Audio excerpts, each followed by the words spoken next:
White Rocket Entertainment, podcast number 936.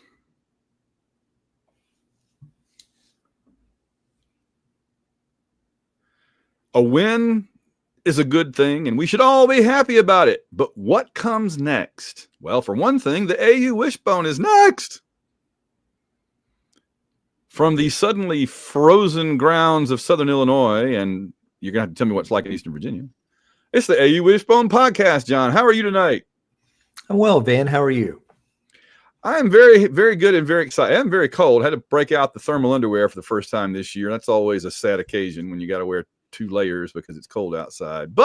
And a hat for my dome. But I'm super, super excited. Auburn won a football game, and a good friend of the show, Mark Sandy, told us, for folks that are as excited as that, we need to hear this from Andor. Calibrate your enthusiasm. Words of wisdom. Agree. We always tell people, savor the wins. Yeah. Don't let the losses destroy you, and savor the wins. And you don't have to have a freaking parade because we beat Arkansas, but I'm happy for those players. Mm-hmm. I felt really good about that. It was good to win a game. It was a refreshing change of pace. Yeah, it was good to see Alex kick some good field goals and kind of redeem himself in true John Vaughn style, and pretty much provided the difference in the game. That's right. And it was good to win a road game against a very good offense. I mean, honestly, to me, the biggest takeaway from that game is that Auburn's defense did better against Bobby Petrino's Arkansas offense than pretty much anybody has. Oh, yeah. We truly do have a playoff caliber defense. It's just dragging around that lead weight on a chain of the Auburn offense, unfortunately. You're not wrong. We have a national championship caliber defense. Yes. And yes. Pee Wee League level offense. And they are so good. If our offense could score 24 points a game, would we be undefeated? It seems like we'd be close to it. Just like 24 to 28 points a game, which seems reasonable, especially with the players we have, we would be undefeated. Because nobody's blown us out. Texas A&M beat us by 5 on the road. Oklahoma, cheated to win by 7. They should have lost. Baylor scored 24. Missouri scored 23. Oklahoma scored 24. Yeah. Well, quote unquote. I mean, yeah.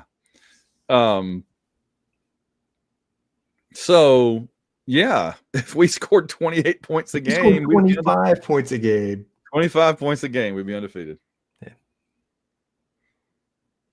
Yeah, that's what unfortunately, we score 17 and we're lucky.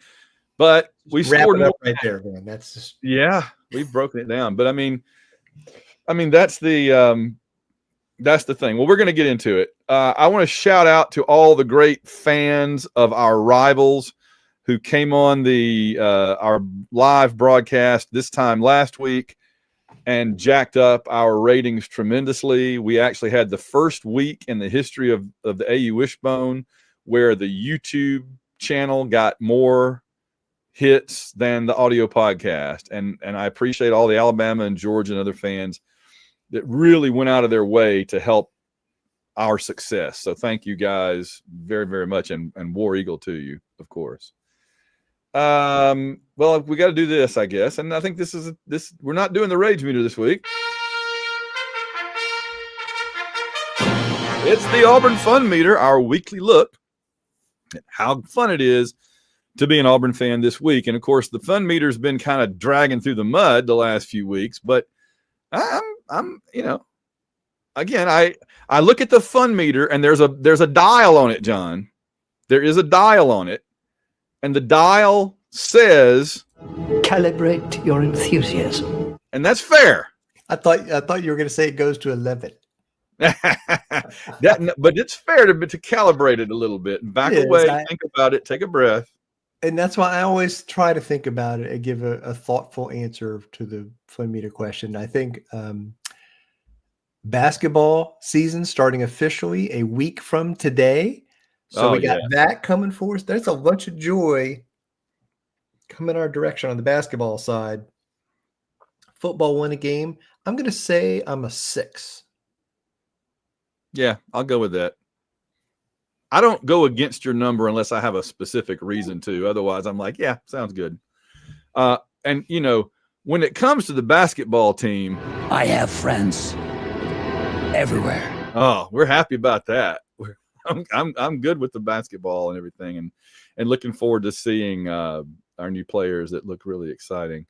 All right, so 6 sounds good, and that's considering we won a football game on the road in the SEC. Yes. So, and we may be able to replicate that feat at home in a few days in Auburn. Theoretically. Yeah, we could, which would move us to 5-4. Yes. Okay, not exactly where we wanted to be at this stage, but you know, a winning record given all the crap we've dealt with this year, I'll take it, you know. So we'll see. You're going to be at that game? I am going to be at the Kentucky game. How nice for you. I had to set you up for that one. That was so good. Well, you know, I did want to play this earlier, but I forgot, was that we did go and take care of win the game in the Smokehouse against the Pork. Want some bacon? No, man, I don't eat pork. Are you Jewish? No, I ain't Jewish. I just don't dig on swine, that's all. Why not? Pigs are filthy animals. I don't eat filthy animals. Yeah, but bacon tastes good. Pork chops taste good. Hey, sewer rat may taste like pumpkin pie, but I'd never know because I wouldn't eat the filthy mother. There we go. It's pretty good. So we beat the Arkansas sewer rats, and I think that's what they're playing like. More about that coming up, but what do you want to talk about first here tonight? Well, first we're going to begin with a little discussion about the Auburn head coach, Hugh Freeze. Okay, I have thoughts. I've recalibrated my opinion. All right, so let's hear it. Let's start with question number 1. Does this win change your mind on anything? Well, I just, when your question there made me think of the tweet I put out a day or two ago, where I said multiple things can be true at once. We did win against, I don't remember exactly what I said, but something along the lines of, we did win because the defense played great. The defense even scored. We win against quality opponents when our defense scores because we need those extra points. They were a bad team, and you know, there's more stuff there that we're going to get to about how we won and how it was impressive or not impressive. But at the same time, the offense was terrible again against a bad defense. And all of those things can be true at the same time because, you know, people that are defending the current regime are like, well, look at the defense. Okay. Well, look, we won the game. Well, you know, we had all these penalties and the referee screwed us over. Those are all true. But that doesn't change the fact that the offense is still awful. Right? I mean, the fact that we got screwed over by the refs and the fact that we won a game doesn't mean suddenly the offense is great or even good or acceptable. It's terrible. It's still terrible. Truth. When you kick, you know, we're like, yay, we made all 6 field goals. The bad side, we made 6 field goals. That is failure. Yes. Yeah. I mean, great for Alex and special teams, as we're going to say in a minute, we're really good in this game for once. But it shouldn't have come to that. You know, that's like being really excited that the escape hatch on the Apollo rocket worked and got the astronauts out before the rocket exploded. Well, the good news is the astronauts got out. The bad news is the rocket exploded. You know, Okay, so working as designed in both cases. In both cases, right? So all those things can be true, is my point. Agree. It's not absolute to one direction or the other. All right. If Auburn wins the 2 games we're projected to win, Kentucky and Mercer, Auburn will finish at 6-6. Is that enough to save Hugh Freeze's job if he promises to hire a new offensive coordinator and turn over the keys to the offense? I think that it wouldn't have been. This is where I've modulated my opinion. My opinion up until 24 hours ago was he's got to go. Just he's got to go. Period. Now, if he goes, if they fire him, that's fine. But if they keep him this year, if we are 6-6 or better, and if they make it mandatory that he brings in an offensive coordinator, if they can do those things, I can live with it for one reason. Penn State, Florida, LSU. There's no question. Look, you and I love Auburn as much as anybody does. We're never going to say negative about them if we don't have to, right? But I mean, we defend them being a top team. We wrote a whole book, We Believed, a whole book, Decades of Dominance, on how Auburn is a top 15, probably 13, I think is the number most people usually settle on, program in history. Okay. And that's fine. Alabama makes fun of that because they're idiots. They're in the top 3. And so if you're not in the top 3 with them, you're garbage, which is a stupid opinion. It's just a stupid perspective. Okay. But we're probably 13th historically, although the last 5 years have not helped that. No. When you take the fact that Florida, Penn State, and LSU are probably all above us in the pecking order nationally now, and the last 5 years, you add those 2 things together, we are 4th at best in terms of teams looking for a new coach now. Who knows by the end of the season? So my point is, this is not an environment that I'm excited to stand in line and wait to see what's left when it's turn number 4 or worse.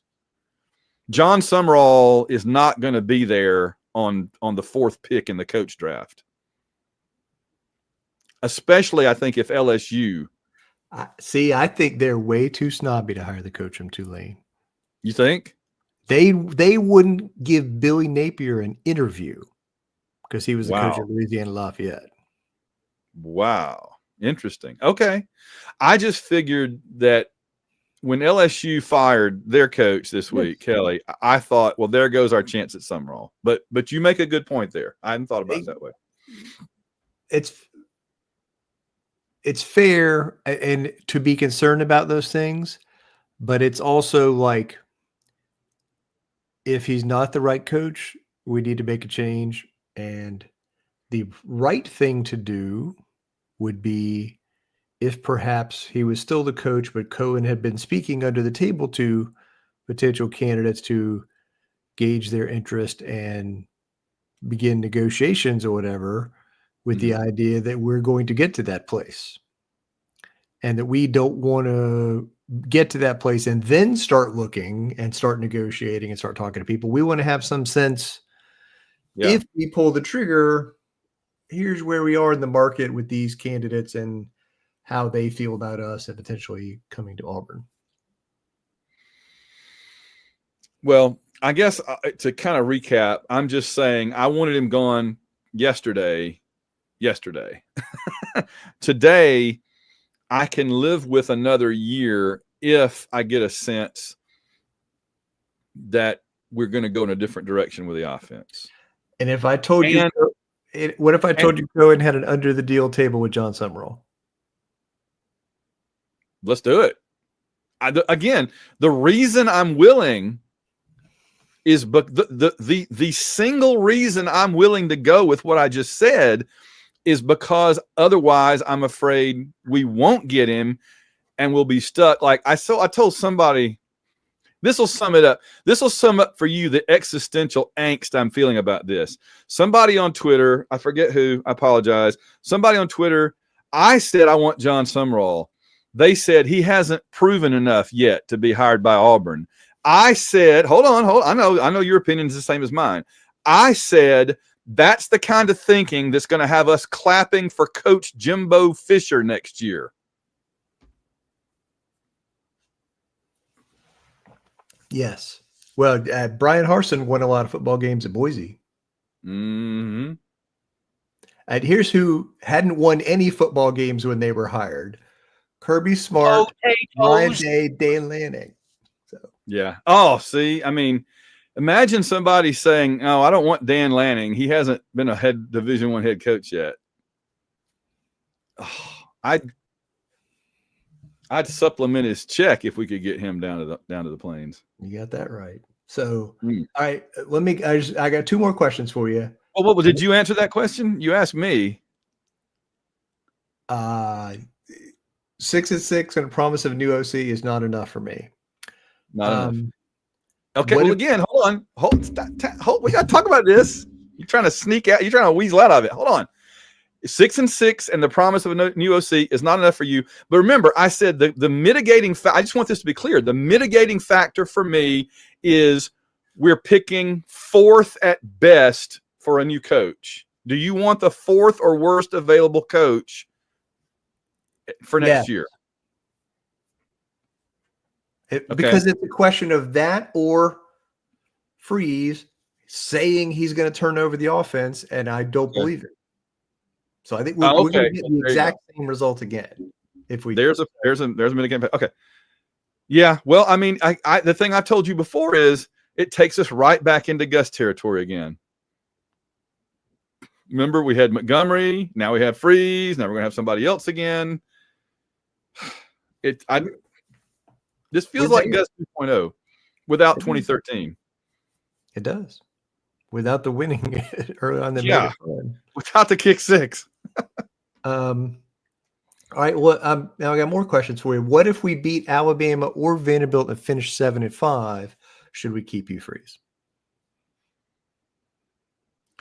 It depends on what the offense looks like when we do it. If it's like we'll run back 3 pick 6s or something, then I'm like, anybody. I could coach the team to that with Durkin and that defense. You know what I mean? I want the offense to be as impressive as the defense.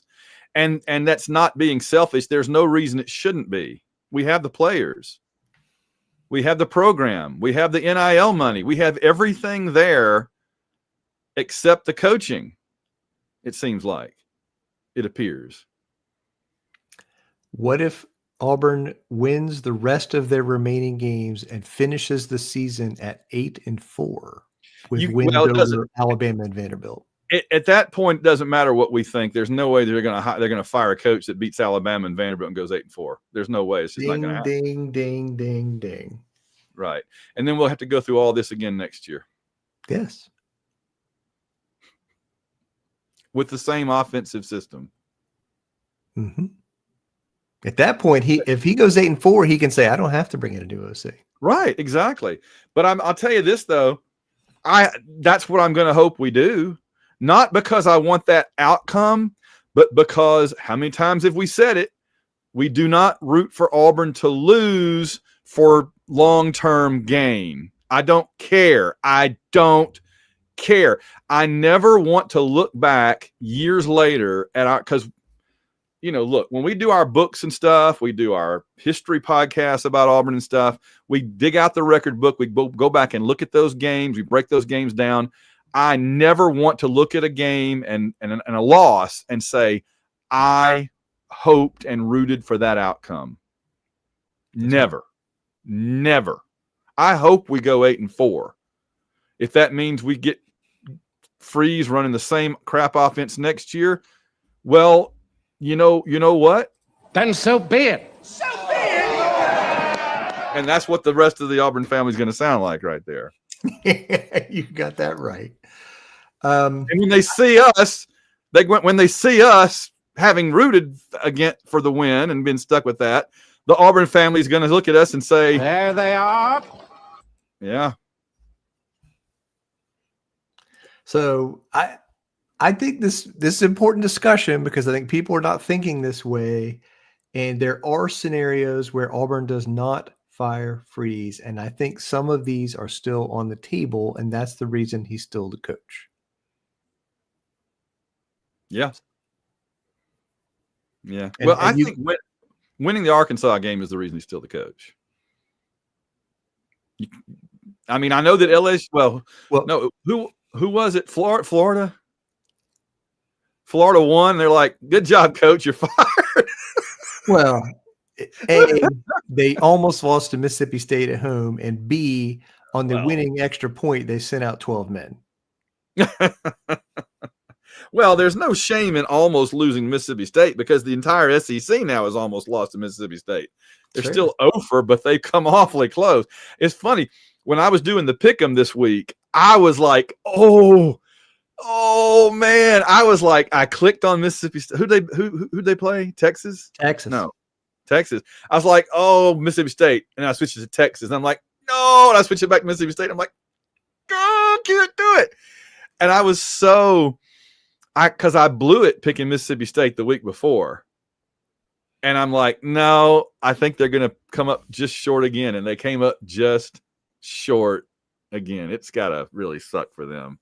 It does. SEC shorts this week was just that Mississippi State guy basically wanting to kill himself, which was pretty funny.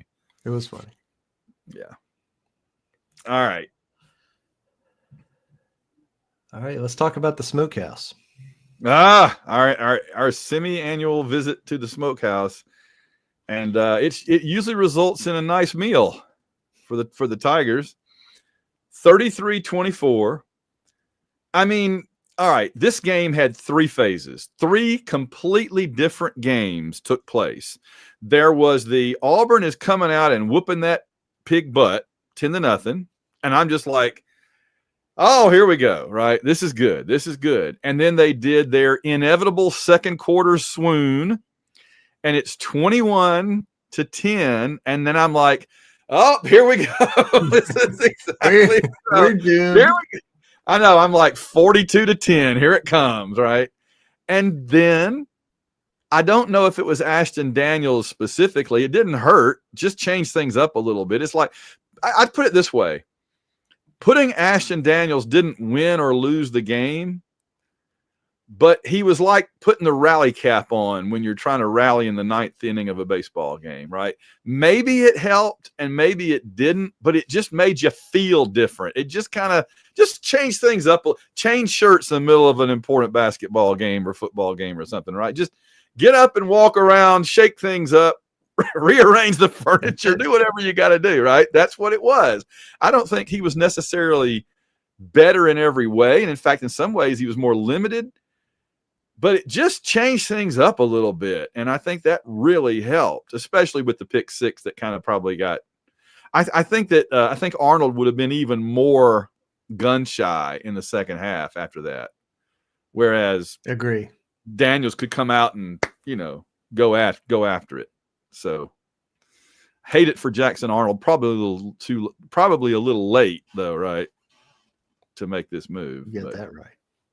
But you're right. The third phase of the game was Auburn's defense absolutely takes over and strangleholds the game and dominates it. Oh, they finally just said, you know what? The offense isn't going to get it done. Let's just take this into our own matter, into our hands.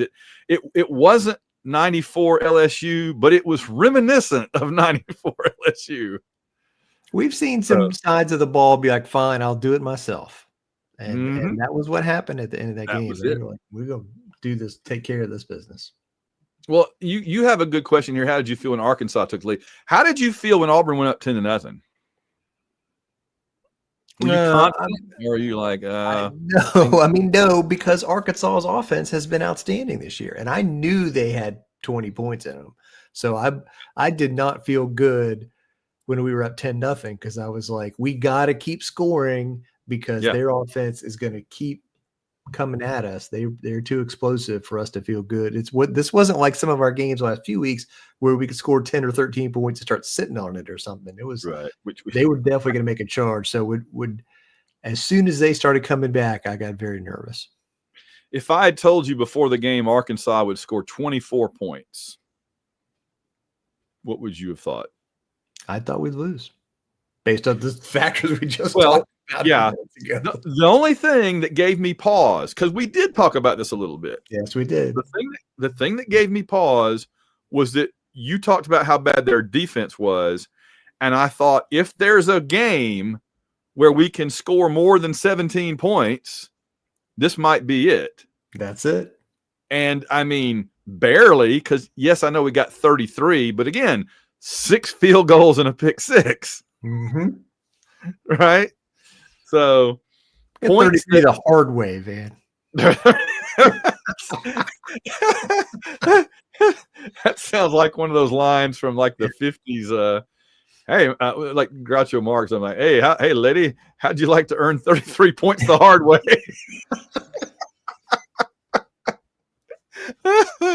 Well, that was what we did. The creative way, right? A 2-point conversion, 6 field goals, a pick 6. I mean, we did everything but a safety in this game to get some points, really. So I'm surprised we did, and we did it, and we got a block punt. It's true. I mean, everything happened. Pretty much everything happened in this game. The special teams and the defense pretty much reared up and got us all but 7 of the more or less of the point. Oh yes. So we talked about the quarterback change a little bit, and we'll come back to that. I think the bad weather really impacted the game. Yeah, it was rainy and windy, and that made it important that we run the ball straight ahead. We saw the problems with running sideways on offense and defense. Oh, geez, no kidding. It looked so like the national championship game in 2010, 2011, when that Arizona field was so slick, everybody was falling down. It's how Chris Davis, remember, got hurt on the opening kickoff. That was that same. I was like, we just suffered through the basketball team dealing with this on that bad Birmingham floor, and now we got the same thing. I was thinking the whole team was going to get hurt. I was not happy. No, and Petrino called some smart plays on offense where it caused some of our players to slip and fall, and then like on those long passes, that was pretty smart. But Auburn's ability to stop Arkansas from running the ball and Auburn to run the ball, and then Auburn playing good defense against Arkansas's run game and Auburn running the ball, that made a big difference in the bad weather. We kept them off the field, their explosive offense. We had time of possession in a big way. It rested our defense for that fourth quarter, and in those conditions, that was the right way to play it. Yeah. In fact, I thought the one thing we did that on offense that really kind of bugged me was we did run some reverse type jet sweep plays, and those were not working too well, especially with Singleton. I don't know what it was. Singleton had ice skates on or something. And he was just going down the backfield. Yeah. So, right. And then Cam Coleman got hurt. Oh my gosh. That was a bad moment in the game. He and Singleton got banged up on the same play. I was just, you got to be kidding me. Unbelievable. Yeah. If I had told you Cam Coleman and Eric Singleton both get hurt on the same play in the first half, and Jackson Arnold gets pulled before halftime, would you have said we win this game by double digits? Or whatever we won it by, 9? Yeah. No chance. 11. We won by 11. Wow. Okay. You want to talk about Arnold versus Daniels for a minute. What did you think of those two? Yeah. All I said was that a couple of things. I got some numbers, and then I also wanted to point out my very popular tweet at the end of the game was I said Ashton Daniels may not have played spectacularly, but at no point did I feel like he was going to just stand there until he got sacked for a 12-yard loss.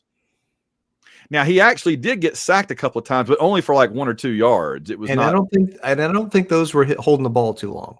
Yeah, those weren't him just standing there like the Statue of Liberty until somebody crushed him, like we've gotten all too used to.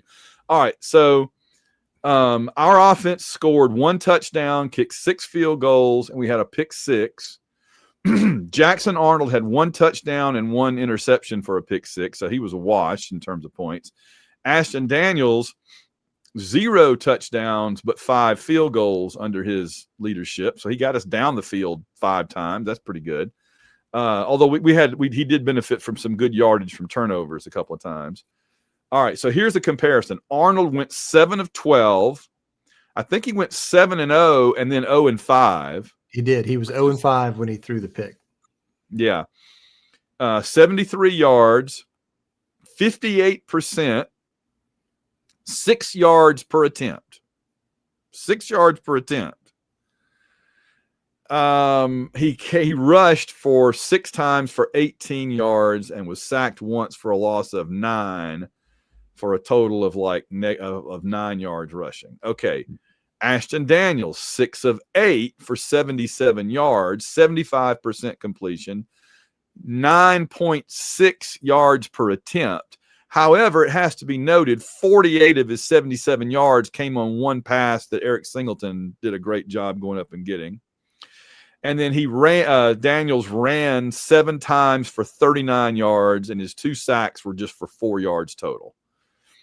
And so, yeah, I noted this is another game where Auburn scored 1 touchdown at the beginning and then relied on defense the rest of the way. Was it 2016 that we did that a lot, it feels like, with Sean White? Remember, we would score on the opening drive and then never score again, and you just like, what the heck? Oh, yeah. Okay. So what do you think about those numbers? I mean, it's pretty even in a way. I mean, not a lot of separation. I do think Daniels seemed calmer. The execution was a little better of the whole offense, not just the passing the ball, but the execution of the offense, getting everybody moving the right direction. I thought he was fine as a runner. I don't think he's quite as explosive or strong as Arnold as a runner, but I thought he was fine. And the passing was fine. I don't think it wasn't like they were wildly off target or anything. So that's now, and they've announced this. Freeze announced this afternoon it's going to be a competition all week. Yeah, it's not decided who's going to start. They're going to have a competition practice. I don't know how you feel about that. I don't believe it. I think that Dan does not buy it. No, in my mind, there was no doubt that Jackson Arnold will start against Kentucky because Freeze is got a lot invested in him and is determined to keep his morale up and nurse him through the season. And I understand that. I'm not saying I agree with it or don't agree with it. I'm just saying I get where he's coming from. I understand what he's trying to do. I see the logic in it if you look at it from that perspective. So I think that it'll probably be Jackson. I'm like 90-10 it'll be Jackson Arnold. The only way I think that Ashton Daniels starts against Kentucky is if he has a spectacular week of practice and Arnold has a bad week. And I think they won't. I think they'll probably be pretty even because apparently Arnold practices well. So I think that they'll probably be pretty even in practice this week, and he'll stick with he'll dance with the one that brung him, as they say. Do you agree or disagree? I like your logic there. I think it makes sense, but I think there's a chance Daniel starts just because he finished the game and we won.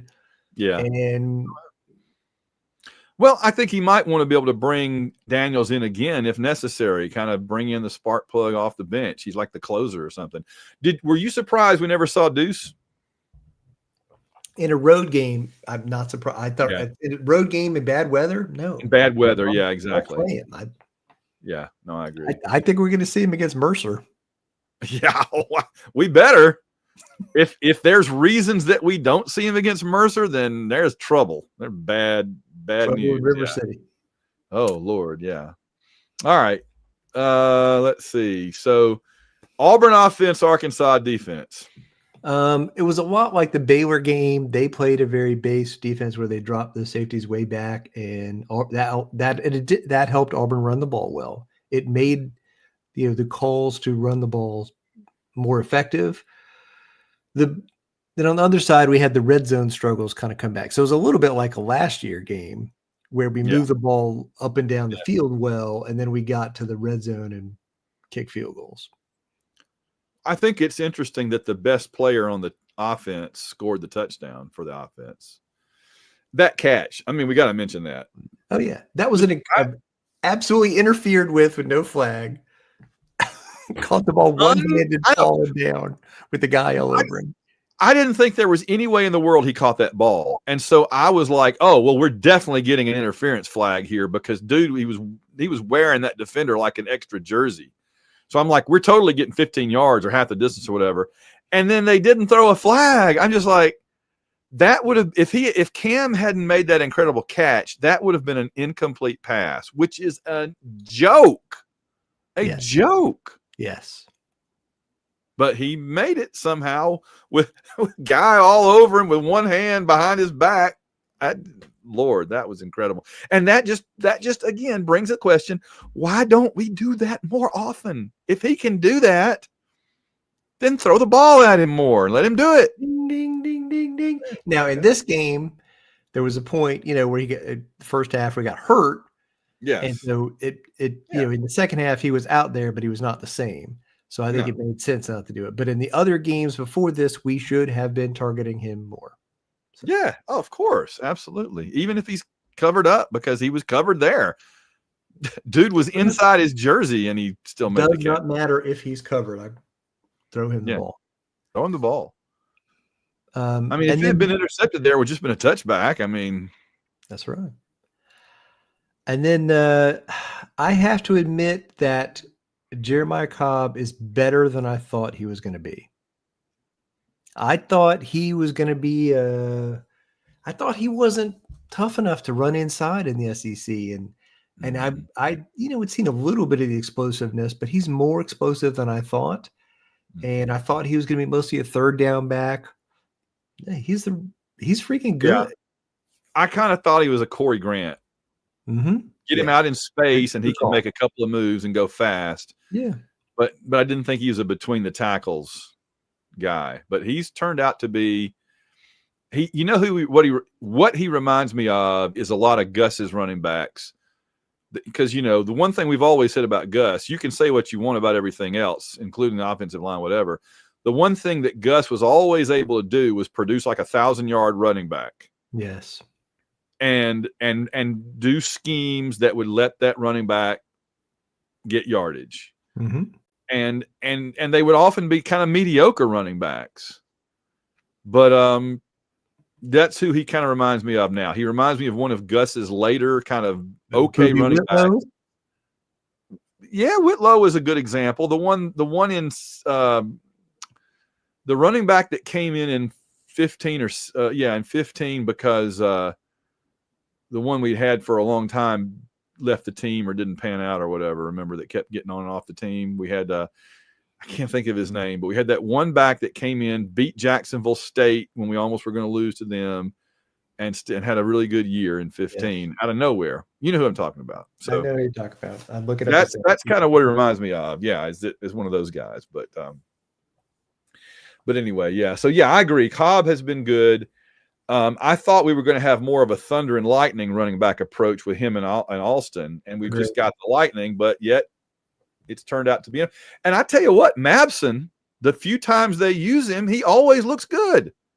I want him to get more carries. I feel pretty good about him when he's in the game. He got a touchdown last week, right? In the and then he had a couple of good carries this time that were impressive. All right. So you having any success? I'll come back to it. All right. Defense for Auburn defense, Arkansas offense. This is what really changed the game around. This, I think, won the game. It did. I mean, Arkansas scored. We've talked about this. They scored a lot of points on a lot of teams. 42, 45 points the last few weeks, 38 against Tennessee. They were a very potent offense. We held them, I think, their lowest total yardage of the season and among their lowest points. We held them to 63 yards rushing total. The previous low was 158 against Notre Dame. That's and incredible. This goes back to what you said about the Auburn defense a while ago. I mean, they had their tailback alone had 145 against Texas A&M last week. So, didn't this time. Our defense looked like wild animals out there. And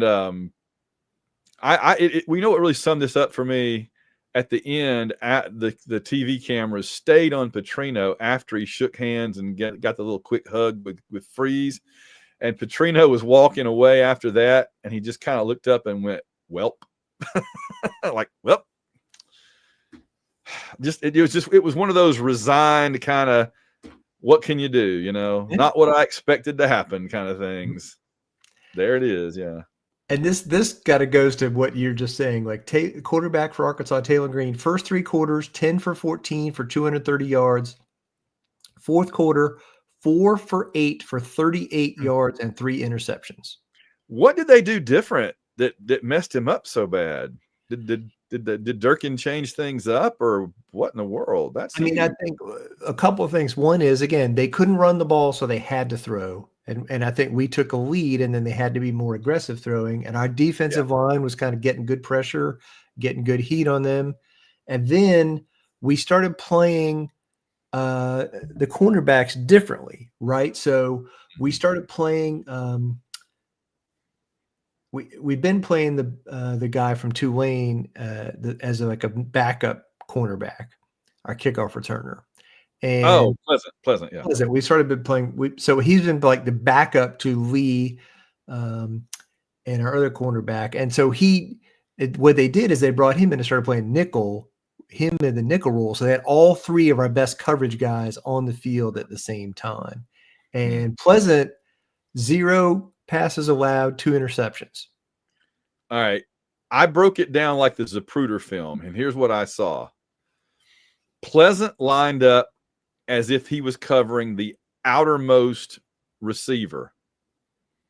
And then as soon as the outermost receiver would take off downfield, Pleasant would release him, and the safety would come over for him from the middle to the outside, and Pleasant would go over and double the inside receiver. And that was how I know he got one of the interceptions that way, and I think it might have been both. In both cases, he came over from the outside to the inside and just stepped in front of the receiver, because the quarterback, I don't think, expected there to be a defender coming from that part of the field over right in front of his receiver. No, the quarterback expected him to be running down the field with that other guy. So yeah, chasing that guy down the field, exactly. And he just slid over, and it was really messing with the mind of the quarterback. I think if we'd run that play 5 more times, he might have gotten 5 more interceptions. And that's a good sign of like Durkin understanding what the offense is doing and what Petrino is trying to do and creating something that breaks their rules and messes them up. It reminded me of what we did to Petrino in 2010 in that awesome Arkansas game, where in the 4th quarter, when Arkansas had to start passing to try to catch up, and it was Josh Bynes that just dropped back into coverage and was right in the middle of the field every time the quarterback threw the ball. It was the same thing. That's what you do. That's what you do to Petrino. You get him behind in the 4th quarter. He starts throwing the ball into places where he doesn't expect there to be a defender. It's really good. Yeah. We already talked about the defense taking over in a way they've been good all year in a bend but don't break way, but they hadn't taken over a game and say, we're taking this game. We're making game-changing plays again and again to win the game. And they did it in the 4th quarter. They did. And the main man behind a lot of that was Xavier Atkins, who is just having a spectacular season, had an unbelievable game, and is having a great, great season. 13 tackles, 2 sacks, 4 tackles for loss, 1 forced fumble, 3 quarterback pressures.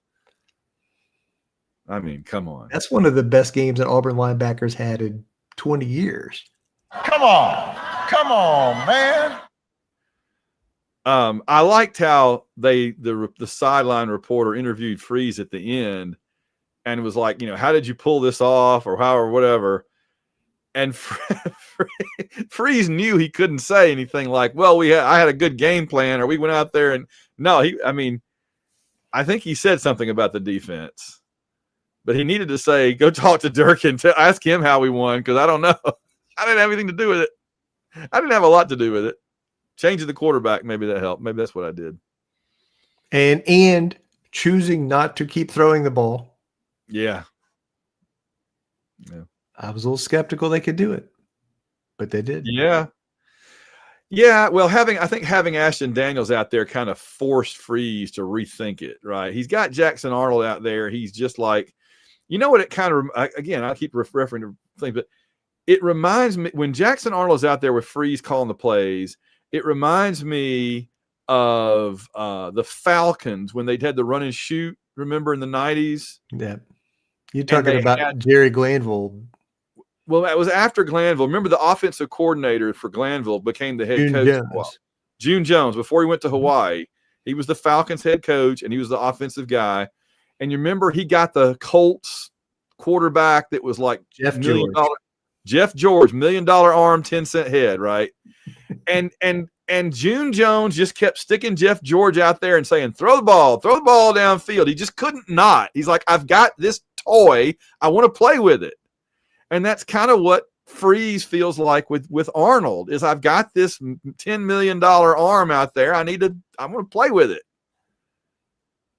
I think Freeze suffers from the disease a lot of offensive coaches and offensive coordinators suffer from, which is, they don't go crazy for guys who call great running plays. It's about the passing game. Yeah. Yeah. I think Gus is one of the last of the run first coaches. Yeah. And what I thought we were going to hopefully get with Freeze was Gus with a passing tree, as I famously have said. And instead we got Freeze with a outdated passing tree and very little running game. I mean, I think we have a running game despite to a large degree his offense. I think it's just fair. Because we had good running backs. Yeah, that's fair. But again, with Gus, we wouldn't have the offensive line, which I do. Oh, special teams. I have said a lot of negative things about special teams in this podcast in the last 3 years. This was the best special teams day since I cannot remember. Yeah. I genuinely, there was no penalties in the special teams. They blocked a punt. They had a good kickoff return to midfield, and they made 6 field goals. And there you go. So it was an A game for the special teams, which has not happened in a while. Yeah. And then throw a party for Alex McPherson because he really redeemed himself and beyond. We now have 3 kickers who've kicked 6 field goals in a game, that's a mixed blessing, right? The fact that you kicked 6 field goals, yay, you made your 6 field goals, but not so yay, you had to kick 6 field goals. Did either of the other ones that made 6 miss a field goal, or were they all 3 6 for 6? God, they had to have all made them, right? Can you imagine? I think they were all 6 for 6. No, I'm saying was one of them 6 for 7. I know. I understand what you're saying. I just can't imagine that we attempted 7 field. It may be. I mean, the odds are that one of them did. But I'll go ahead and say what it is because I knew them off the top of my head. All right. That was 1982 Al Del Greco at Kentucky.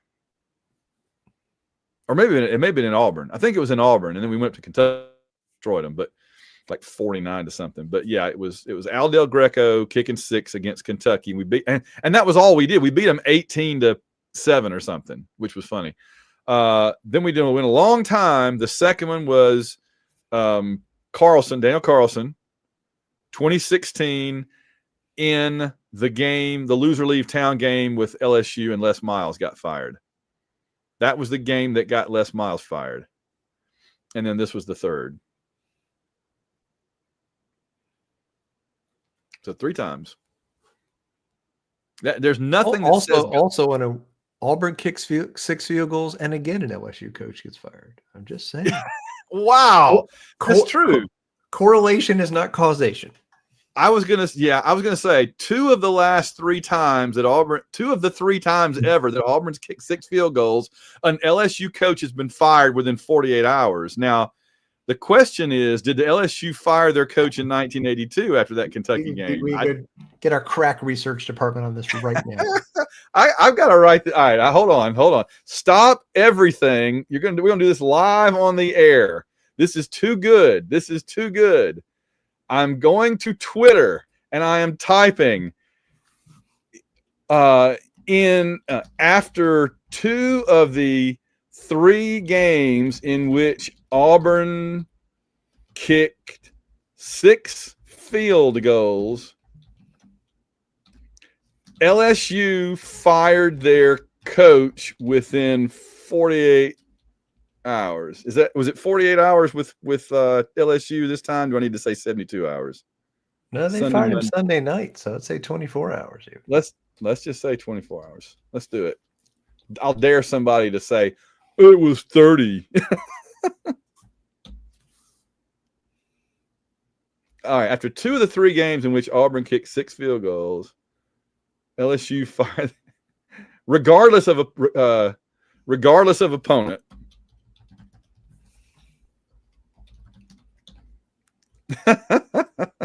That's just too good. All right, so audience, you just got to hear me live tweet on the air. That was just too good. All right, what else we need to say about this game? I don't think we say anything else other than this did not help Bobby Petrino get the job. No, it did not help Bobby Petrino at all. Losing by double digits at home to a team that had not won an SEC game, where they thought they had a chance. Oh, they thought they were going to beat us good. Yeah.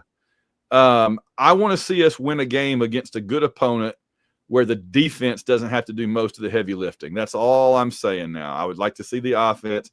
You can't base your offense around the defense giving you the ball deep in opponent's territory multiple times in the fourth quarter every week. This could very well be this year's last year Kentucky game. Remember, last year was a forgettable crap pile of a game, except for Kentucky. And this may have been this year's version of the Kentucky game, depending on what happens Saturday. Saturday may be this year's Kentucky game. Speaking of which, yes, this year's Kentucky game is coming around the corner. There she is. Yep.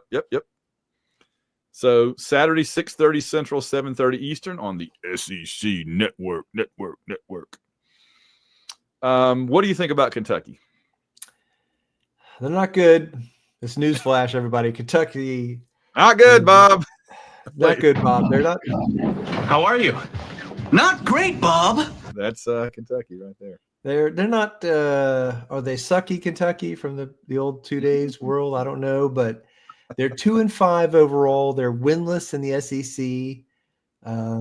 They were competitive against Texas at home 2 weeks ago. That's a good point. That's a very good point. That you can't take them completely for granted because they almost beat Texas. They did, but it was at home. And other than that Texas game, every other SEC game has been a loss by 15 plus points. And their offense has been about the same as Auburn's. Oof. The only difference between the two teams is their defense is bad. They're allowing 35 points a game in SEC play. This sounds a lot like Arkansas going in, where we said their offense is about ours or better, but no. That was completely different. Arkansas's offense was the best in the conference. Okay, all right. They were super dangerous on offense. Kentucky is not dangerous on offense. They are bad, and they're allowing. This is why they're a bad team. Their offense is not good, and they're allowing 35 points a game. So it is a winnable game for Auburn because, again, we're playing another defense that isn't great. That's going to make our offense look better, and their offense against our defense is a pretty favorable matchup for us, I think. They're much more of a passing game than a lot of the teams we played this year. They were more running teams, so it doesn't go straight into our running game defense like the other ones do. But they have their quarterback's name is Cutter Boley. I love it. Which you know who their backup quarterback is. Do you remember? Well, isn't it our 8th year former quarterback? Zach Calzada. Calzone, yeah. Which somebody tweeted today, I can't remember who, but it's spectacular. This will be like his 10th game in Jordan-Hare, and he never started one. Oh, my gosh. That's incredible. But Cutter Boley is not terrible. He did pretty well against Pat Dye's teams, but Terry gave him a little trouble. And then, during the Tuberville years, he was okay. And then you're talking about Calzada. Yeah, Calzada, yeah. Cutter Boley, the quarterback who we're actually going to see on Saturday, is not bad. He was kind of mediocre against Georgia and Texas, and their defenses are pretty good, like Auburn's. But he, against Tennessee last week at home, he was 26 for 35 for 330 yards and 5 touchdowns. Now, again, that was at home, and Tennessee was rolling up down the field on them, so they were trying to. They throw the ball a lot deep, but they have a very low success rate of throwing the ball deep. I don't know if anybody's aware of this, but they throw the ball deep like 5 or 6 times a game, and they complete like 1 out of 10. So it's wow, okay. Well, I mean, I guess they're trying to do something. Mm-hmm. Yeah, no, we got to make something happen. We're just going to chuck it deep and hope for a flag or. Hey, I would do that with Cam Coleman every other play. Heck yeah. And they just don't have Cam Coleman. They don't have Cam Coleman. That's exactly. Yeah. When we're on offense, I think that we talked about the quarterback question where we don't know who's going to start for Auburn. They allow a lot of big plays to other teams' passing games. So this might be a game where Auburn comes out and throws the ball and has some success. Or they're going to want to throw the ball and have some success. We'll see what happens there. And we don't know what the weather is going to be. No, that could have an impact on it too. So,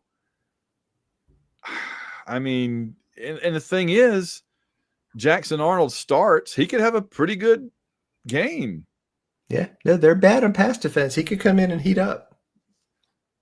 Let me ask you this, Coach: if you were in charge, if you started Jackson Arnold and he was doing okay, not great, not terrible, would you swap in Ashton Daniels in the first half just to see what's what, or would you just stick with Jackson Arnold again like nothing happened? And again, I would start Daniels at the beginning, but if I started Jackson Arnold and he was doing okay, I would keep letting him go because I don't want to yank him around. But but again, it's about effectiveness, right? Are we scoring? Are we scoring touchdowns? Yeah.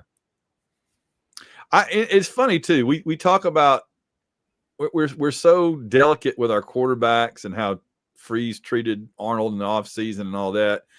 And then I think about Steve Spurrier. Steve Spurrier's not even dead, and he's rolling over in his grave at the thought of how quarterbacks are handled with kid gloves, Truth. He'd be like, sit down. He'd be swapping them out every play. That's it. And then I didn't like that throw. You're right. Yeah, sit down.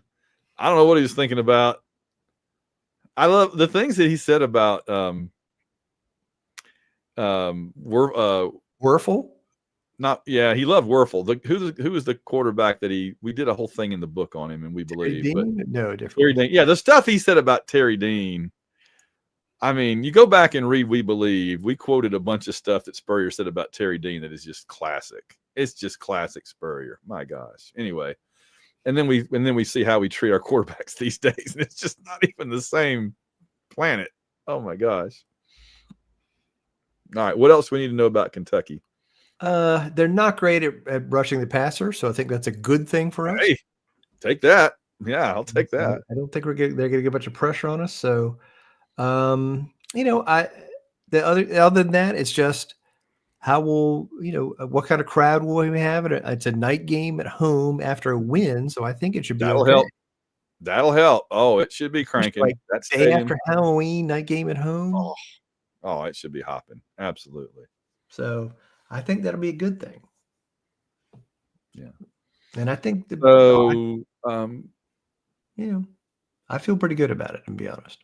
Yeah. No, I do too. I mean, it's our second highest likelihood of getting a win the rest of the season. That's right. Now we're going to go out and lose to Mercer. A week ago, I was 50-50 would we beat Mercer. I kid you not. Let's not count our chickens yet. Yeah, or whatever Mercer is. They can be the chickens. We'll call them the chickens. All right. Basketball, John. We love the basketball. They play in basketball. We play Memphis on Thursday in Atlanta, and yet if a tree falls in the forest and there's no SEC network, did it happen? It's an exhibition. It's not a real game. No wagering. Practice game against Memphis. So there is no television and no streaming, unlike that game in Boutwell Auditorium. That's crazy. So Auburn and Memphis are playing a basketball game, and nobody can be able to see it except people sitting inside whatever arena they're going to be in. I guess the Hawks arena, maybe. I don't know. Yeah. Phillips is the name of the arena. So if you're in Atlanta, go. Otherwise, you have to listen on Auburn radio. That's it. No, nothing wrong with that, except that we don't have Sonny anymore, right? And he hung it up. He is hung it up. That's too bad. He was a treasure, national treasure.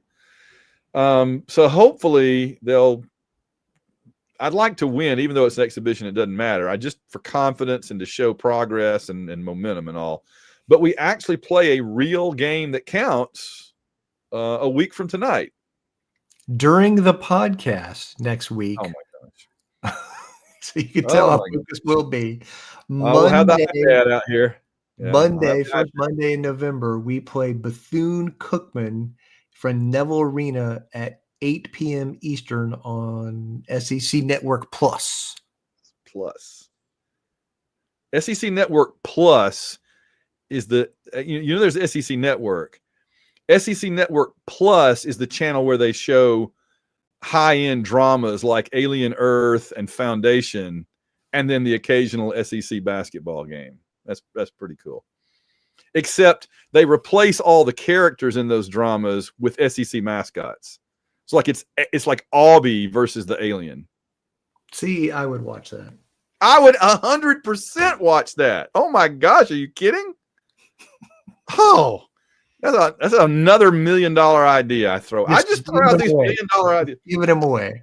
I just the one I gave away last week. I said you need to do another Ted Lasso show, but have it be a British soccer manager coming over to coach an SEC football team. Just do the opposite of Ted Lasso. That would be great. Yes. $1 million idea. There you go. I give to the world. I am on that same point. I'm very excited that basketball is back. Speaking of giving to the world, very, very, very excited that we get. I hope we defeat Bethune and Cookman, both of them. Both. If they want to bring two players, we'll play them both. Beat them both. Yeah, it's almost basketball. They're playing basketball. I'm excited. Absolutely. Very excited. John, tell us about the Pick'em. What's the current status and the situation of the situation? Right. We had week 9 of the Pick'em last week, and there were 7 SEC games, and we had about 7 or 8 teams get 7 correct. Van and I both got 6 correct. Some of the people that got 7 correct were cheating. Plainsman 89. What a fool believes. I'm ready to be hurt again. I don't speak Italian. Trixie's Pixies. So there's some good ones. Picks made under duress is another good one. And then the overall leader right now, we have 3 teams tied at 75 points. Cato the Barner, Show Me Your TDs, and Auburn Football's Elvis. Wow. Okay, so 2 very well-known friends of the program, and then a very funny name. Yep. Who may be somebody that we know as well, but that's a funny name. Yep. And Van and I are hanging around in the middle of the pack, and I'm, let me just say that if I've picked Auburn every week, and if I had not, I'd be in second place. So. Good gosh. I picked Auburn this week. I think. Pretty sure I did. So, all right. How about that fantasy Formula One league? It's pretty much staying the same just because Michael Kirshner's Formula MK.2 he was able to get McLaren and Mercedes both as his two teams on his and constructors, and that's just killing us. And I don't know how Piastri got him 50 points, but that's pretty good. So I'm in second. War Eagle Racing is in second. Verstappen got me 52, but Hulkenberg got me minus 15, and Racing Bulls got me minus 10. So I was in reverse there. So very quickly, Lane Middleton in third, Mandy Thompson, John Stubbs, Michael Kirshner's other team, Wiggy Burr, my other team, Eric Morgan, and Lane Middleton's other team, Flavio is sketchy. So I think at this point, Michael Kirshner is going to run away with it. There's only like 4 races to go, and I'm 500 points behind him. So I don't think I'm going to catch him. The question now is if Lane Middleton's going to catch me for second. And Mandy has been rising up through the ranks into fourth. And I'll just say this. It was a really fun race. Did you get to see it? No. Lando Norris had a great weekend and took the lead. In fact, he led the entire race. And what happened that was interesting was Piastri was in like 7th at the beginning of the race, and Lando, they were like projecting what the points would be if they finished there. Lando was like 10 points ahead, but Piastri kept passing people, and Piastri ended up catching up so much that when the race was over, Lando is ahead by 1 point. Lando currently leads the World Drivers' Championship by 1 point. And the really good thing for those of us that are not big Max Verstappen fans is that Verstappen did not gain any ground because he finished third, but he didn't gain any. He gained on Oscar. He didn't gain any on Lando. All right. Got to thank the patrons. As always, remember, we do not have ads for anybody else but our own shows on this here show, and we depend entirely on our listeners for that. So if you've been supporting us, you know how much we appreciate you. And if you haven't, give it a shot. Jump in there, and you can do things like the current football pick'em that we're doing. You can do the Formula One thing that we're doing. We do that. That thing goes 8 months out of the year. We do the you want to jump on as a patron soon because we've got the NCAA tournament will be coming up in a few months. We want to go ahead and you want to get in on the basketball now. Before that, we'll do a bowl pick'em. Oh, we got the bowl pick'em coming up that Boris wants to dominate as always. He's fired up. All right. So here's the fine folks who currently keep our program going and keeping us ad-free. They include the great Samuel Salvatore, who this week says, I'm dirking it up with the Auburn defense. And I couldn't agree more, Samuel. Absolutely true. It went to the wrong. Hold on. This is being weird. Patreon has gotten weird on me lately. Here we go. All right. So we said Samuel. We've got Logan Chilton asks the eternal question, what do you have to sacrifice to be an Auburn fan? So what do I sacrifice? Oh, you know. Everything. Oh, it's so true. Ben Spooner, who thought we would lose to Arkansas? Nobody, because that would be Blasphemy! There you go. Carl Von Drunker, Chris and Clinton Stewart, Mark Brown votes Cadillac for interim head coach. Hey, it worked pretty well the first time. Earl Ricks, Phil Amthor says what Bobby Petrino was saying in the fourth quarter when his quarterback was throwing those interceptions. Yeah, that's no, that's not it. That's not it. Sorry, wrong soundboard. When Bobby Petrino's quarterback was throwing those interceptions.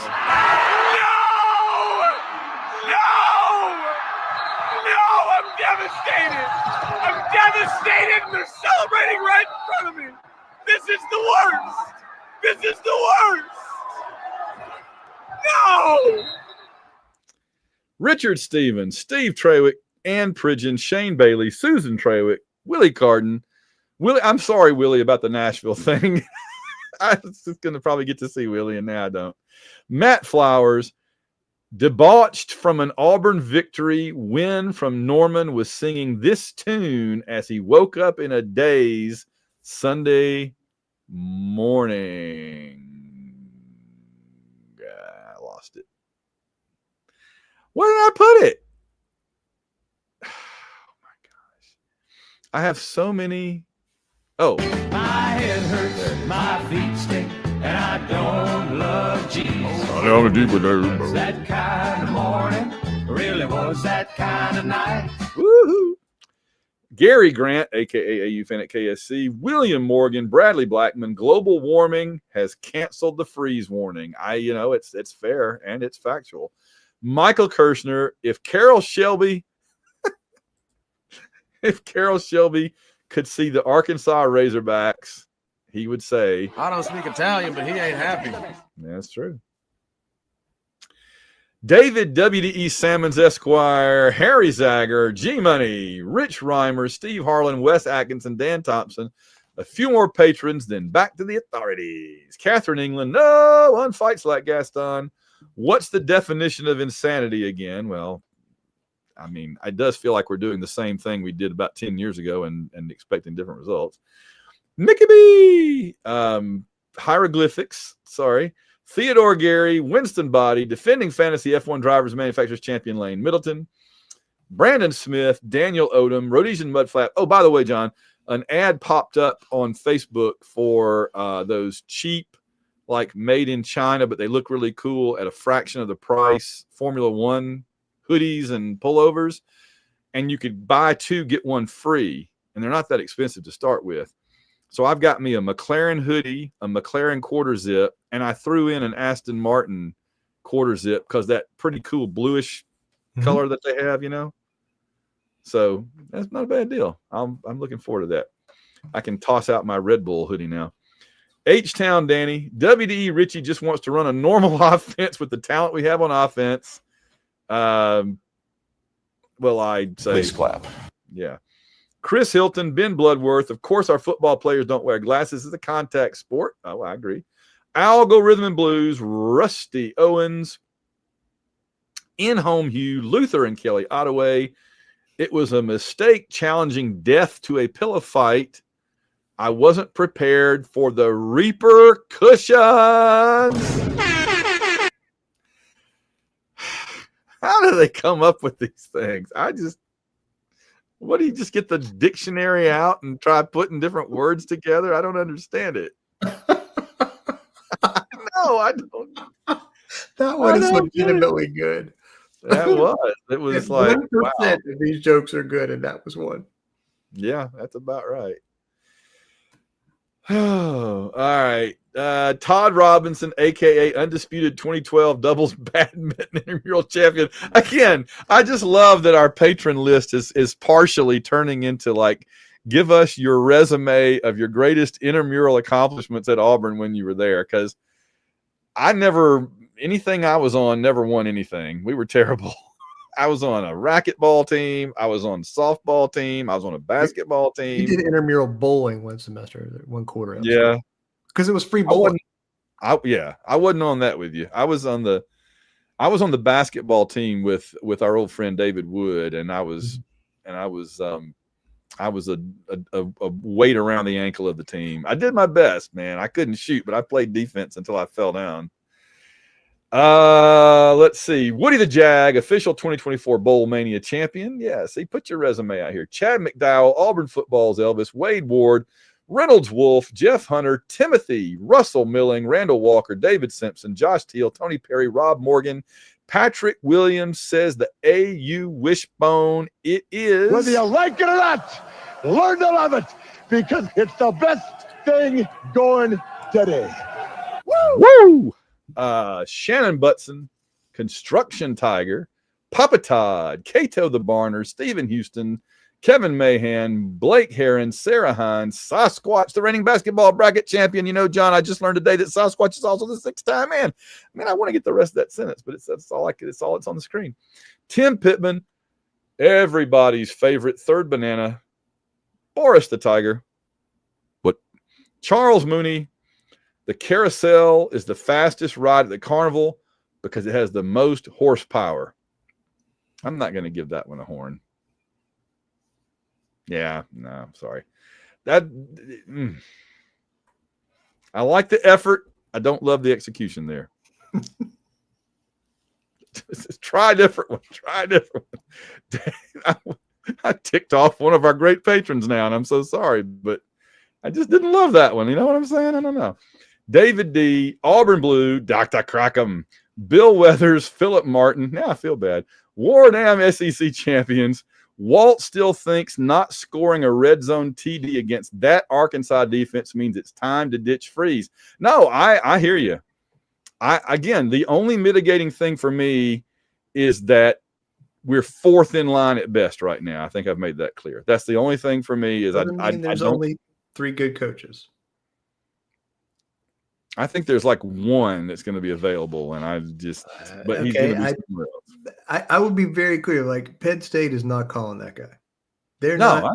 They wouldn't accept a call from his agent. No, I agree. But Florida might. You make a good point about LSU. Florida and LSU both think they're hiring Lane Kiffin. That's going to be fun when neither one of them gets him. I don't think either one's going to get him. I think and it's different, but it's kind of the same. I think that Lane Kiffin feels about Ole Miss the way Pat Dye did about Auburn. It's not the same, but it's kind of the same idea that I can be the big fish in this pond rather than being in just another fish in that pond. You know what I'm saying? He could just be yet another Florida or LSU coach in a line of them, or he can be the guy in Ole Miss. And I don't blame him. I don't blame him at all. That's not a bad thing. Yeah. I don't criticize him for that. Agree. I'd go to Florida. LSU people are crazy. I mean, they think that they're now like a top 5 all-time program, and they just get whoever they want is what they think. They're spoiled for a reason. Last 4 coaches all won national titles. Yeah. Okay. Brian Kelly's 30-14. He's had a 10-win season, 2 9-win seasons. He's had a Heisman Trophy winner, but he hasn't, they haven't been to the playoffs and won games, and they fired him because they think they could do better than that. Yeah. It's funny. I mean, if he said, I want to go to Auburn, would you want him? No, because he's a schmuck. Yeah. But I mean, he will go somewhere else and be somewhere with different expectations. Like again, Billy Napier is going to go somewhere with different expectations. James Franklin's going to go somewhere with different expectations. And they're all going to do fine. And do okay. James Franklin and Jimbo Fisher are both going to be coaching ACC teams next year. Oh, my gosh. As long as Jimbo Fisher isn't coaching the Auburn Tigers, I'd rather keep Hugh Freeze. Billy Napier, wherever he goes next, they're going to be very happy with him. I'm putting it that way. Mm-hmm. I don't know what the deal was at Florida. I have no idea. But he's a good coach, and he's won everywhere else. Sometimes it just doesn't work with a certain team and a certain coach. Great. Let's see. Antoine Morris, ABB, Wiggeber, 2005 Auburn University Intramural Horseshoes champion. That's one I didn't try.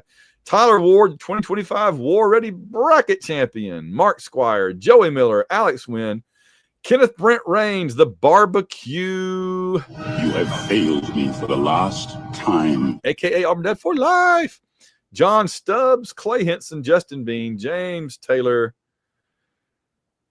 Ruth and Darren Sutherland, Stephen Thompson, Ben Amos, Spanky. I'm at the bottom of this list because God Wilson! Blasphemy! Chris Como, Darren Pyle, David Smiley, Trevor Johnson, Royce Alvarez, college equestrian expert Auburn Elvis. There's no doubt about that. Hey, you falling up. And finally, John Otsuki, Paul Bankson, Russell Souther, MVP captivating Kathy Bright. You don't have any friends. Nobody likes It's so funny the Georgia game we did that to Kathy. Ben Regas, Bobby Polite, Elizabeth Donald. I'll buy this for $1. Rich Hammett, Chris Braun, Alex Brown, Liver Cirrhosis Aubie. I guess that's what follows drunk Aubie. The Slinko family, Daniel Witten, Tim Sauls, Jim Ricori. After Trump jailed him, Elon Musk escaped from alligator Alcatraz, but was eaten. See you later, Elon Gator. New York Tiger heard that Satan went bald, and now there's hell to pay. Steve Bailey, CT Tiger, Jim Myers, Trey Jackson, David Garner thinks we should fire Hugh Freeze. Well, that just lays it right out. There's no beating around the bush there. It just laid it right out for us. Peter Wang, Willie Moe, Chris Thrash, plus Chris, our one-time anonymous donors. We thank you all. www.auwishbone.com. I think we got to fire it up just for one.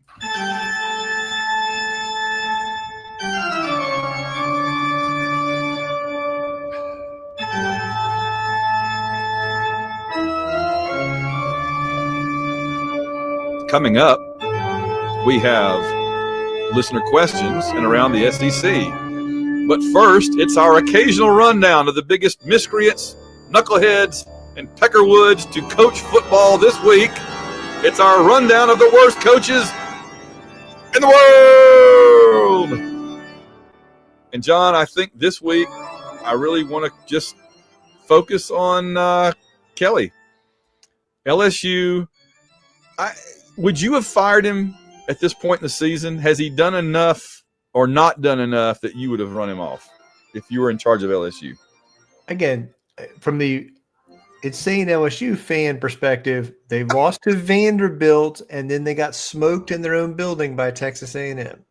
Yeah, they have a quarterback who's going to be an NFL player and a top 20 defense, and they're not good. Yeah. Well, I mean, think about this. We lost to Texas A&M. We're probably about to lose to Vanderbilt. We're not firing our coach yet. I guess but maybe again, we hung around with Texas A&M, and LSU got smoked by Texas A&M in their building. They think they're a playoff team. Yeah, well, they found out. Mm-hmm. They found out. All right. There's others we could mention, but again, he should be in this category for just that terrible attempt at a Southern accent when he started. Oh, gosh. All right. That's it. Can I tell another story about Brian Kelly? Oh, please. I got the music still going. He was coaching at a small school somewhere in the north. I think it was in Wisconsin. This was like 20 years ago. Okay. He was a young coach. He was a head coach, but he was the head coach. And he invited his staff over with a bunch of other people for a Christmas party. And there was 2 young GAs on the team, graduate assistants. And they thought they got invited to the Christmas party too. And he invited them, but he invited them to work. He made them shovel the driveway and park everyone else's cars. While they were working for him and making basically minimum wage. And this was 2 guys who are actually now big time coaches. And when they went back to their tiny little bedroom apartment they shared that night, they said, "We are never treating anyone that way when we get in a position of power." Wow. All right. Do yourself no injury. Other men are always good for that. Brian Kelly, you Cajun, you are this week's worst coach in the world.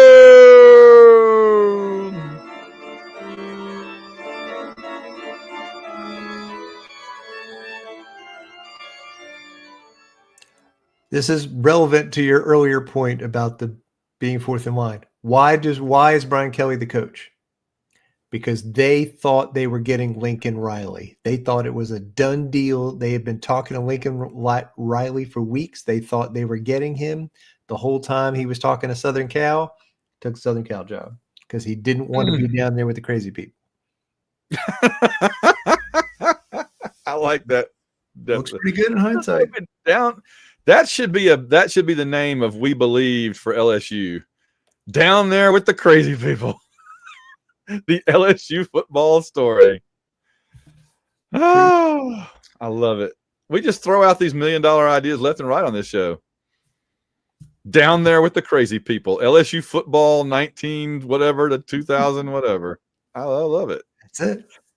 I'm telling you, after the way that people reacted to that book, Go to Hell, Ole Miss title, I really want to write Go to Hell, Alabama so bad. I think we would sell the crap out of that, of a book with that title. Well, in any case. Thank you. Order. Questions to the Prime Minister. It's time for listener questions. Dun, dun, dun, on the AU Wishbone podcast. What's in the mailbag? All right. First question tonight is from Paul Perkins, and the subject line is Jared the Man. Oh. So she says, I have to brag on your awesome friend Jared. I have commissioned a fair amount of drawings from him over the last 5 years or so. Everything from Kiss, the band, to very specific Auburn pictures. I reached out to him last Sunday, October 19th, after finding out one of my friends wanted the Sammy Coates stiff arm from 2013 Texas A&M. He casually mentioned wanting a picture, but I knew I could do better. I gave Jared the picture with 2 pieces commissioned ahead of me. No surprise to me. It was done by Wednesday, the 22nd. I would encourage anyone that wants a unique piece of art to get in touch with Jared. You will not be disappointed ever. Just wanted to give him some love and tell y'all thanks for introducing him to us. Oh, yeah. I got nothing but great things to say about Jared. And I tell you, it was he and Kathy hanging out before the Georgia game all day at the bookstore made it. Because the bookstore people are great. Mike Armour that runs the Auburn Oil is a great guy. You know, you've met him a couple of times. Really great guy. But having Jared hanging around too, along with Busby, the Iron in the Blood author, that was just a fun group of people to spend the part of the day with. So nice. Yeah, but Jared was awesome. Appreciate that. All right. Next question's from friend of the podcast, Samuel Salvatore, who says, hello, guys at War Eagle. Can we give McPherson a huge round of applause for his bounce back performance, especially with the health issues he's faced? Please clap. It's the truth. Like, he was spectacular after having the low point the week before to come back in the bad weather and go 6 for 6. Oh, yes. Impressive. And one of them was really long too. Yeah. I didn't think he was kicking him that long, but he still looks like Randy Campbell trying to throw a bomb. Like he's taking every muscle in his body, but God bless him, he does it. So makes it happen. He's just so accurate that if he can get his body into the ball, he's probably going to knock it through. It's really amazing. Yeah. All right. Next is from the previously mentioned Jared. It's a haiku about the Arkansas game. He said, this is his email. Hey, did Auburn win? Unsure what to do with life. Confused, but happy. Yes. Jared. Yeah. That is Crush your enemies, see them driven before you, and hear the lamentation of their women. That's what you do with your life, Jared. All right. Next, we have a public service announcement from Richie Butler about Patreon. He says, just letting everyone know you can get a lot more spaces to change names if you use the Patreon website instead of changing on the app. Ooh, little inside info. From people trying to put their intramural conquest history on there. Absolutely. Next, nice. Yeah, that was pretty good. Next question is a follow-up to some of your comments. This is from SJVS World Tour on Twitter. Is this the wrong year for Auburn to make a coaching change? Yeah, that's my concern. I'm not saying I think it is or isn't. I'm just saying it's a mitigating factor that's making me rethink a little bit. It's a fair point. It is. Next question is from Bill Miner. Who's the subject line is redshirt eligibility. He says, hey guys, as recently learned, the modern landscape with transferring without sitting out and NIL considerations, red shirts are also an interesting part of the puzzle. Damari wanted to keep his and ended up removed from the program, while we're apparently worried about allowing Ashton and Deuce to keep theirs for this season. The problem isn't just a football one either, since you can redshirt in other sports. The program's goal should be to win games and not worry about red shirts, but I also think you have to treat players right.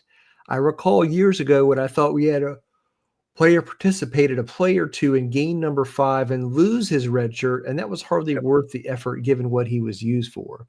If you were commissioners of college sports in today's landscape, what would the red shirt rule be for all athletes? Would you just remove the red shirt rule altogether and say you either get 4 or 5 years period? Either way, improvements can be made, so it's just one less item to manage. I think I would make a generic rule. You got 5 years to play 4 seasons. There's no, and it's, if you play, you play, and that counts. I don't really know, and I don't have enough reason to think one way over another. You could just say a certain number of games, like X times. Does that count playoff games and extra games? I mean, I think you could just say 4 years period. That's all you get. And if you get hurt or something happens, and I don't know. I'm open to suggestions, but I don't have a strong feeling about it. I think 5 years to play 4 works. I think it's pretty fair for people. Before I forget, I wanted to mention for those watching on YouTube, because this is a cool thing. This is that hoodie that I was excited to get. There it is, just like the mug that you guys get at the stadium. I'm for those of you not on YouTube, I'm wearing the 9 times national champion hoodie with all the years on it. All the glorious, accurate, at last numbers emblazoned on it. I've had it on all day. It's good to be a 9-time national champion program. Not many can say that. I want to find the definitive list for all the SEC and see where we are. I think we're like top 4, right? I think. Mm-hmm. Yeah. I think so. Yeah. All right. Next email's from Cato, and he says, "Hey fellas, there was a comment made by Van last week about how everyone is anti-freeze now, but it's hard to tell who's always been anti-freeze and who's just now jumping on the bandwagon. Yeah. Van said it would be easier to spot if they were just coming out and saying, 'I told you so,' instead of posting stats saying he should be fired. I just want to go ahead and clear the confusion on my end. I told you so. Here's an email I sent you fellas all the way back in December of 20. After we had fired Gus. I believe Van said something along the lines of he wouldn't mind Freeze replacing Gus, and I had to respond. Rereading that email from 20, I stand by every word. In more relevant news, I'm sure we've already given him the shout out, but please give our boy Alex one more shout out on my behalf. I felt so bad for him last week, and to see him not just redeem himself, but to actually tie a program record for kicks made in a game is an unbelievable story. This is just the stuff sports are all about.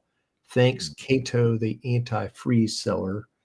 And I have his email here. We're just going to call him Prestone because he's anti-freeze. But he actually forwarded me the email from December 15th, 2020. And he does say, don't hire freeze, basically. All right. I believe him. I didn't doubt him. I know you didn't. All right. That's it for listener questions. All right. Let's take a quick tour around the SEC, which is, again, rapidly becoming one of my favorite parts of the program because it's just neat to look at what everybody else is doing since we don't always want to look at what we're doing. Oklahoma loses again after they lost to Texas and Auburn.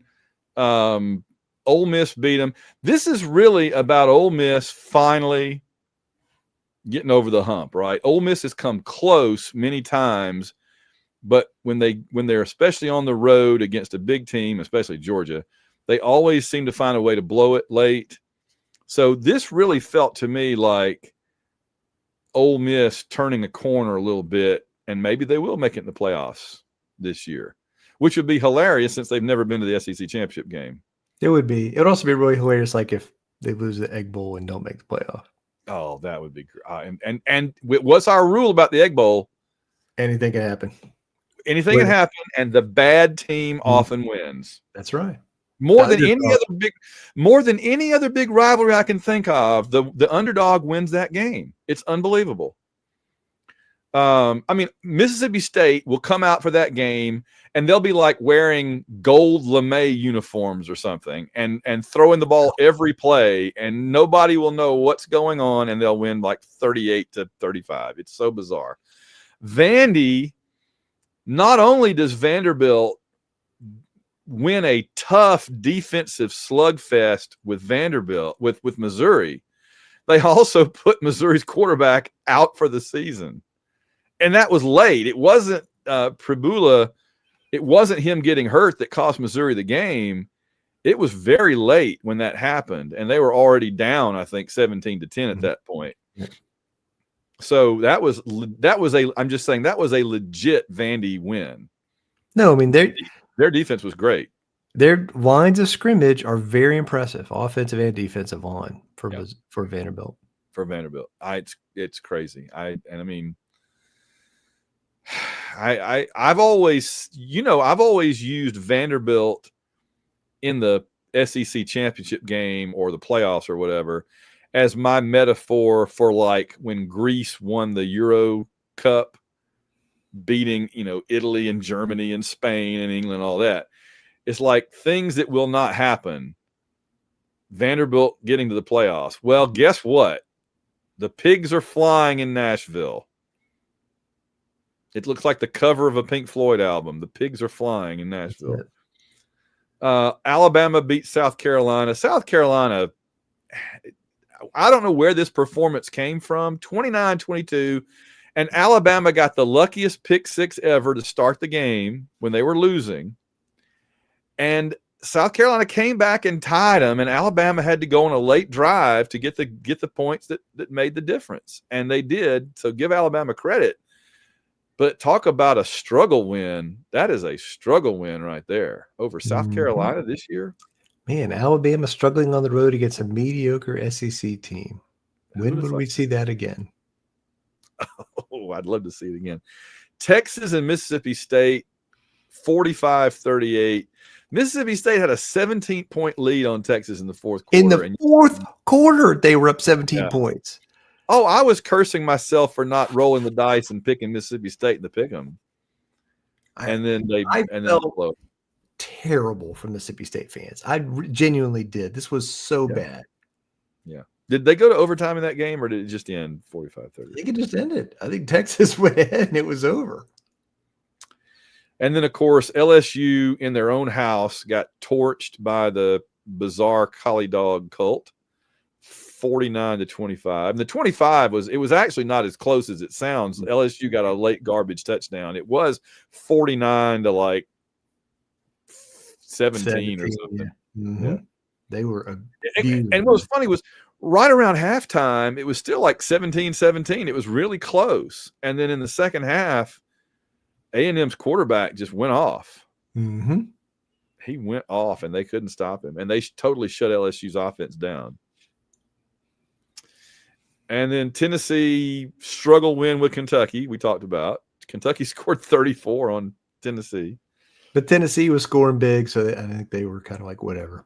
Not worried about it. Yeah, we'll see what happens.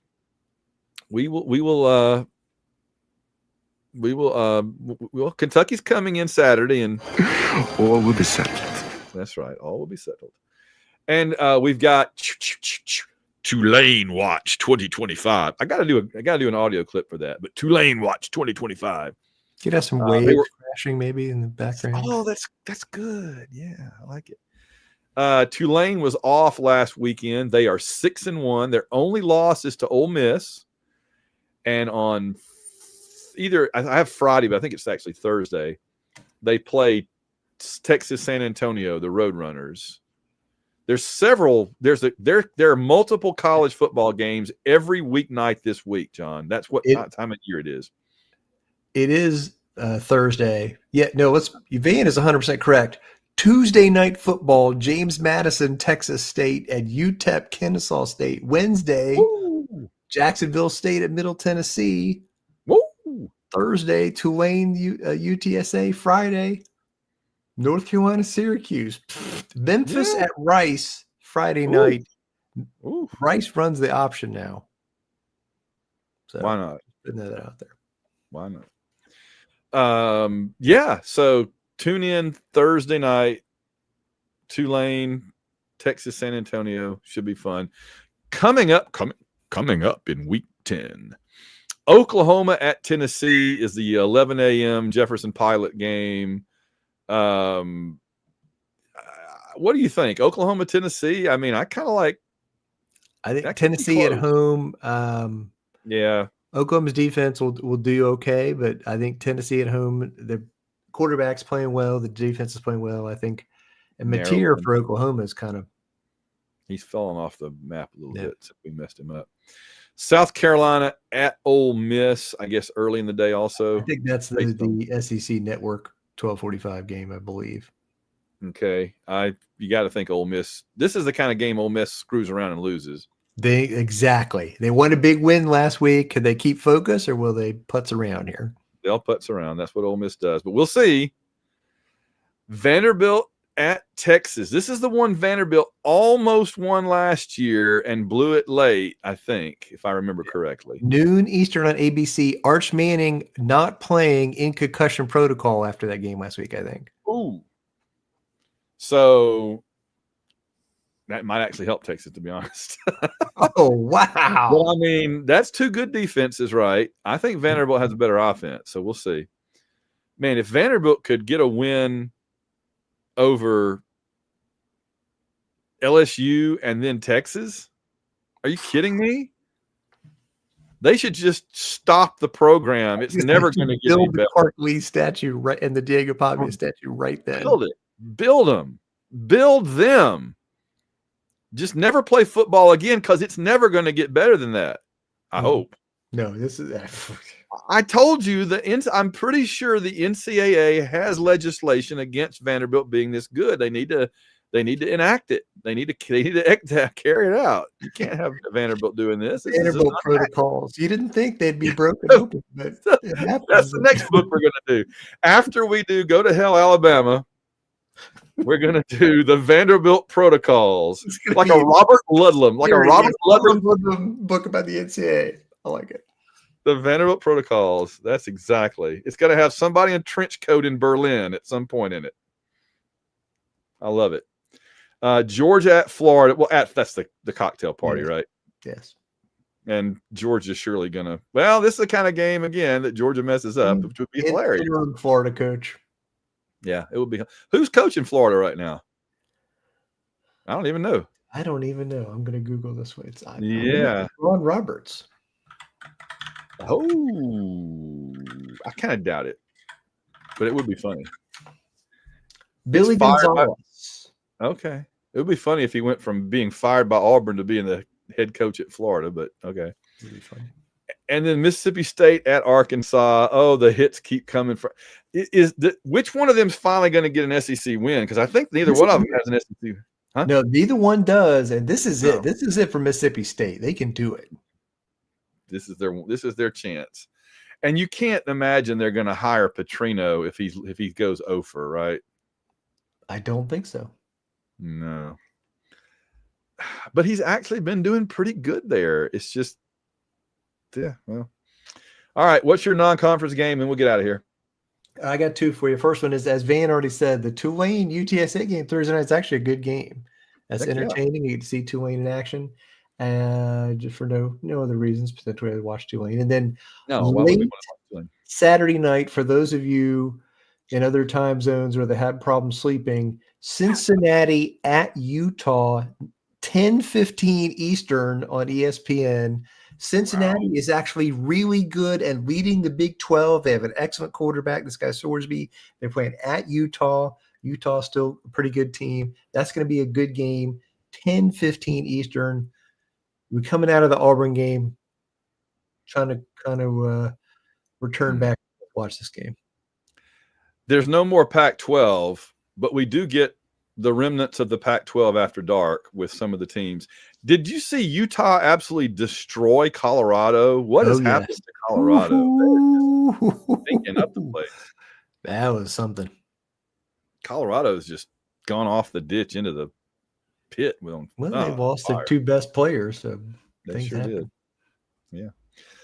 All right. I think we've done it all and said enough. Any final thoughts before we get out of here? Savor the wins, even if you didn't want the team to win. Yeah. I will never be that person, but I understand. And will Auburn win against Kentucky? Someone knows. God knows. Our time is up. We thank you for yours. War Eagle, John. War Eagle, Ben.